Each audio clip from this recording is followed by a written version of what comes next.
안녕하세요. 라이언 퀸즈의 연아입니다. 오늘은 페미의 든든한 남편 여씨를 소개합니다 라는 제목으로 여러분과 함께 이야기를 해보고자 합니다. 페미들은 아주 충직하고 그리고 페미만 바라봐주는 그러한 남편이 있지요. 이름하여 여자, 가짜, 부자, 여가부씨, 네, 일명 여씨입니다. 오늘 소개합니다. 전통적인 사회에서는 남편의 역할을 3P라고 이야기합니다. 3P 중에 첫 번째 P는요, 프로바이드라고 합니다. 그래서 남편이 집에다, 가정에다 돈을 가지고 오고, 두 번째는 프로텍트, 그리고 위험에서부터 부인과 가정을 보호해주고, 그리고 세 번째는 프리젠트, 즉 부인을 이 사람이 내 부인이야, 내 와이프야, 내 아이들이야 하면서 이렇게 사람들에게 당당하고 기쁘게 보여주는 것이죠. 이렇게 3P, 프로바이드, 프로텍트, 프리젠트 이렇게 세 가지를 하는 남편이 좋은 남편이라고 이야기합니다. 정말 좋은 남편이죠. 페미들한테도 그런데 이런 충직하고 든든한 남편이 있다고 합니다.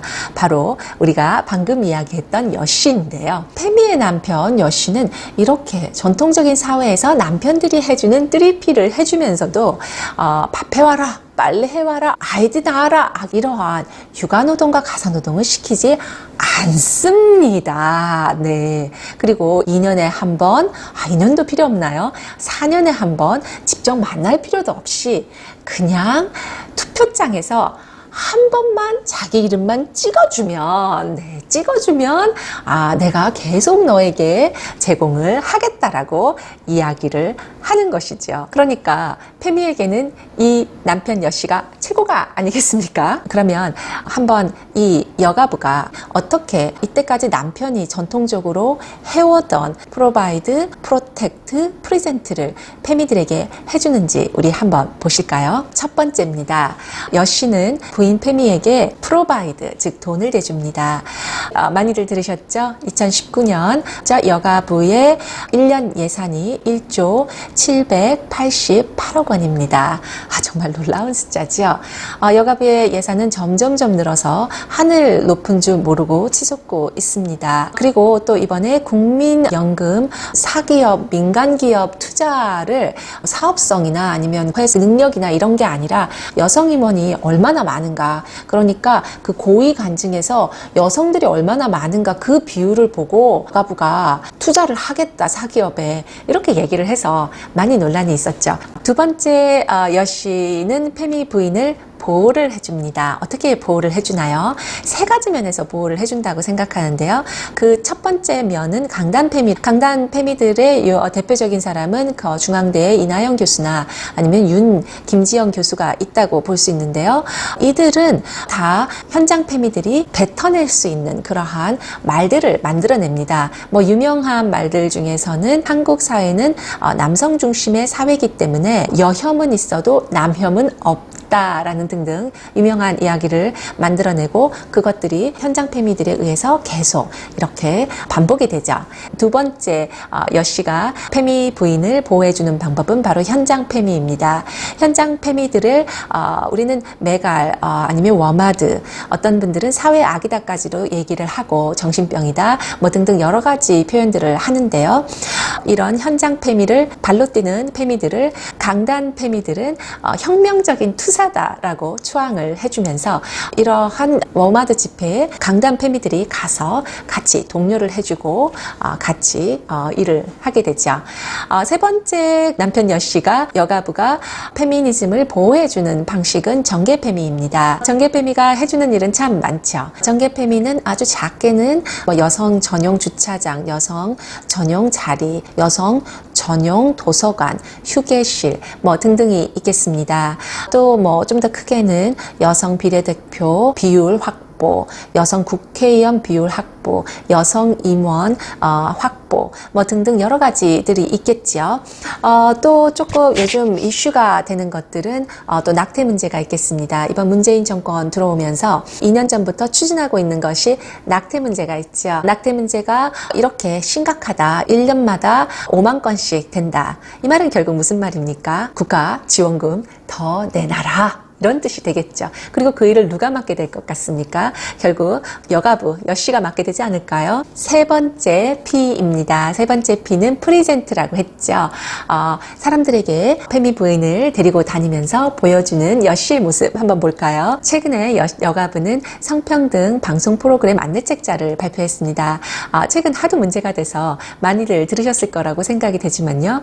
아무래도 여씨 눈에는 페미 부인이 가장 예쁘기 때문에 그 페미 부인의 기준에, 미적 기준에 맞춰서 모든 사람들이 따르면 모든 것이 편안할 텐데, 그러니까 모든 여성들이 편안하게 페미 부인처럼 보이게 할 수 있기 위해서, 모든 여성들을 위해서 말입니다. 이렇게 안내책자를 냈다고 합니다. 이 방송 프로그램 안내책자는 바로 여씨의 절친인 양성평등진흥원이 냈습니다.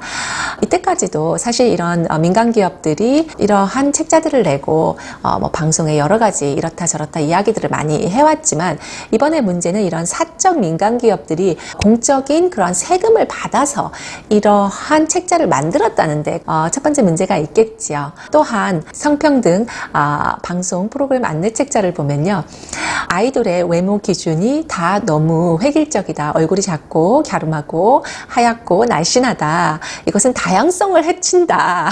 이제 이런 식으로 이야기를 했습니다. 좀 어이가 없죠. 그런데 이러한 성평등 방송 안내 프로그램은 네티즌들의 큰 반발을 받게 됩니다. 그리고 이러한 그 안내책자의 내용은 일본 그리고 영국에까지 이것이 비판을 받게 됩니다. 유명한 일간지인 가디언에서는 이렇게 이야기를 했죠. 한국의 K-팝 스타들이 비슷해 보인다는 이유로 다양성을 무시한다라는 평가를 받고 있다. 그러니까 그냥 예쁜 애들만 다 나오니까 문제다. 예쁜 아이돌만 방송에 나오는 것은 성평등에 방해가 된다, 저해가 된다, 이렇게 이야기를 하는 것이죠. 또 이제 모니터링을 한번 보면요, 이 남자 아이가 나오고 여자 아이가 애니메이션에서 나오는데 여자 아이가 항상 치마하고 핑크색 옷을 입고 있고 남자 아이가 바지에 파란색 옷을 입고 있다. 이것도 성평등에 저해되는 거다. 그럼 어떻게 해야 되나요?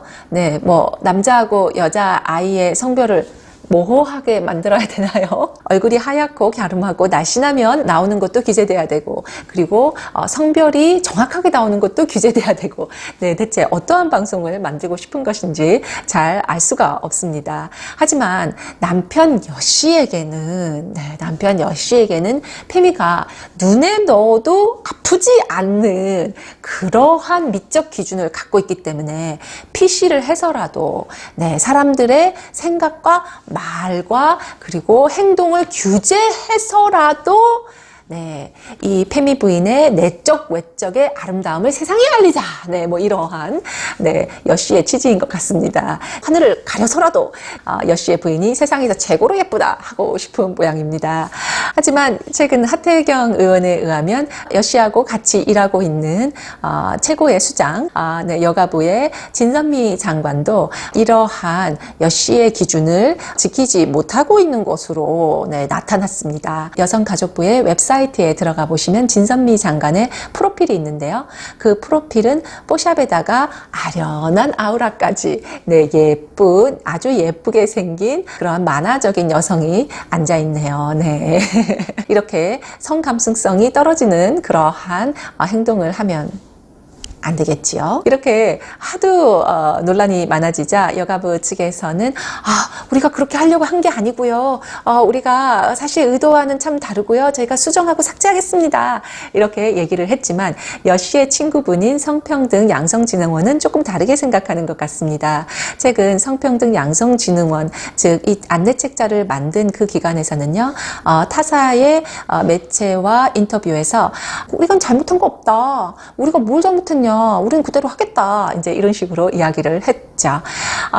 또한 여가부에서 지금 이렇게 우리는 수정 삭제하겠다라고 얘기를 했지만 지금 현재 웹툰, 유튜브, 게임, SNS 등에서 이것을 모니터링하고 양성평등의 입장, 즉 페미니즘의 렌즈로 이런 것들을 분석해서 모니터링하는 작업을 위해서 3억 5천만 원의 예산이 벌써 책정이 되어 있는 상태입니다.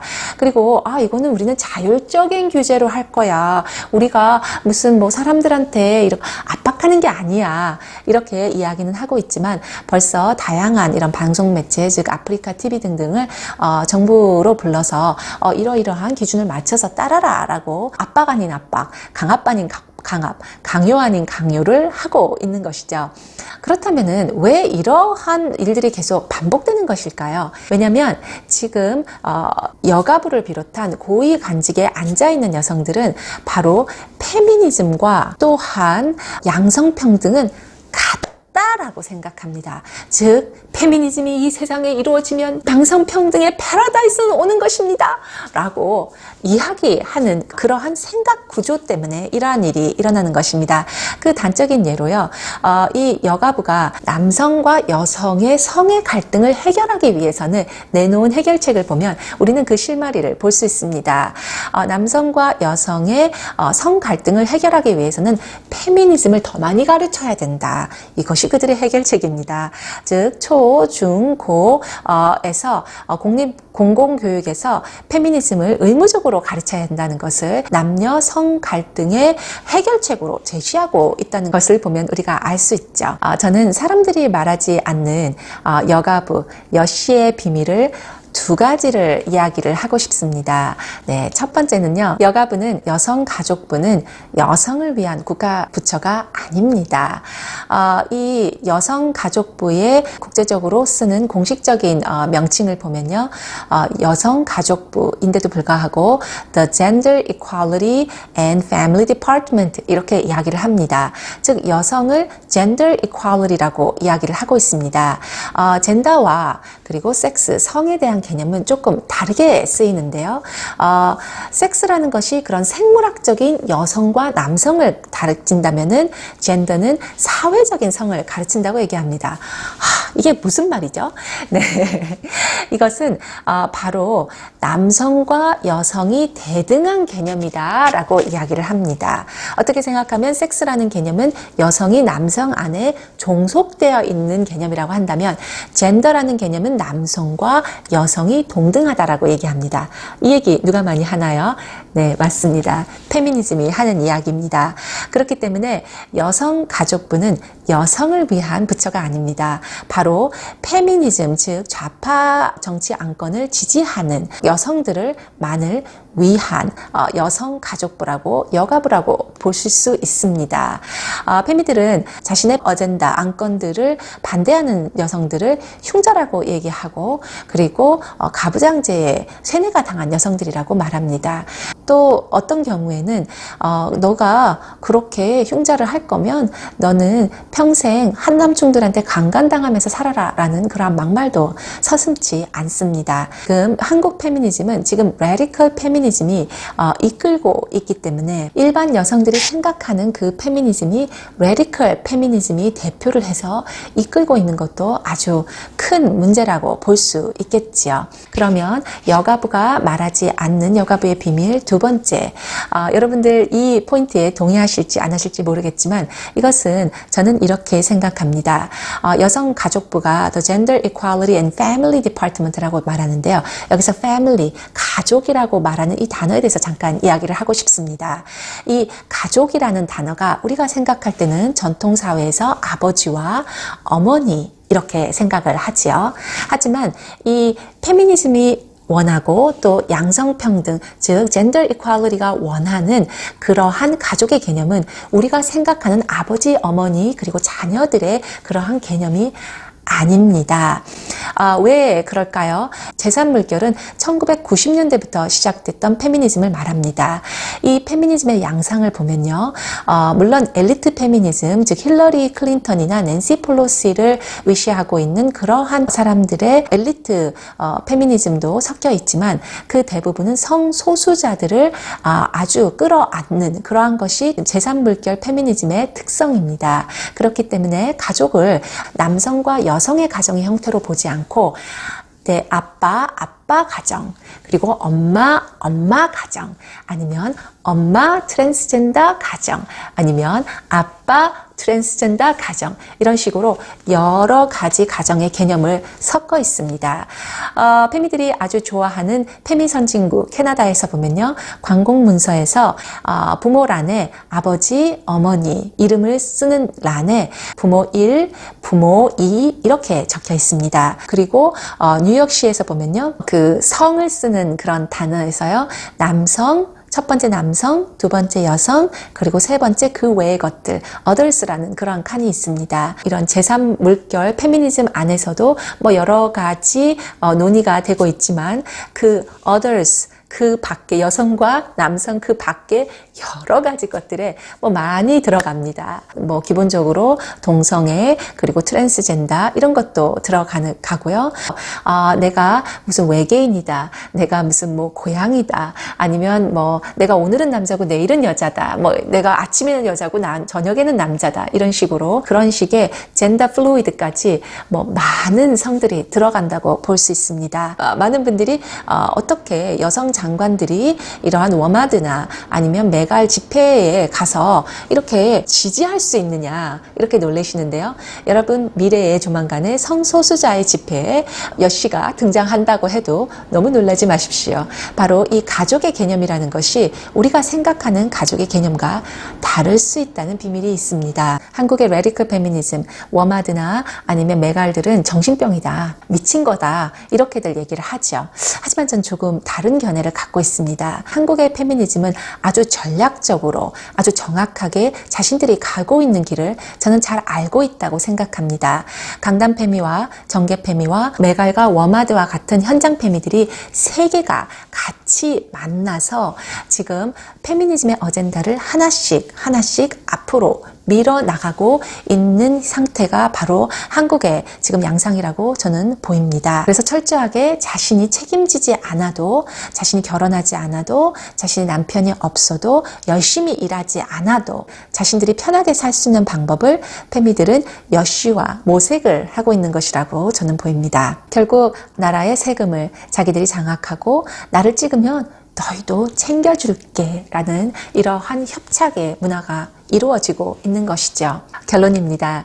여가부와 페미들은 서로 한 이불을 덮고 서로 가려운 부분을 긁어주는 그러한 부부관계로 볼 수 있습니다. 한통속이라고 볼 수 있겠죠. 여성가족부는 여성을 위한 기관도 아니며 우리가 전통적으로 생각하는 남자, 여성의 가족을 지지하는 그러한 부처도 아닙니다. 우리가 여가부의 진실을 깨뜨려 보는 눈이 있어야 되겠다고 생각합니다.